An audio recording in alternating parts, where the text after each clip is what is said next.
ఇప్పుడు నేను అటెండెన్స్ పిలుస్తాను, వరుసగా పలకండి. నెంబర్ 1. అదే ఏం లేదు, ఉత్తినే. నెంబర్ 2. నీ ముఖం మండ. నెంబర్ 3. వస్తున్నాను నెంబర్ 4. నెంబర్ 5. వంకాయ్.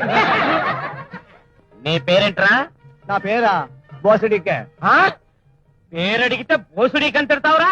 రేయ్, నాటోలు చేస్తా. చెప్పా. నా పేరు బోస అండి, ఇంటి పేరు డీకే అండి.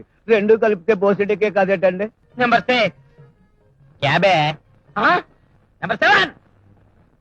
తొక్కలే తొక్క. నీకు తాళవే తొక్క టికెట్ గా. నెంబర్ 10. నాకు సిగ్గు బాబు. అటెండెన్స్ పెరగడానికి సిగ్గేంటే మా అమ్మ. నెంబర్ 11. పోండి. అవ్వా. నెంబర్ 12. మా నాన్నగారు మగాళ్ళతోటి మాట్లాడొద్దని చెప్పారు. మగాళ్ళతో మాట్లాడకూడదన్నారు కానీ ఊకలో ఈకలు అంటాడు, ఈయనతో మాట్లాడచ్చు. పూకలో ఈక.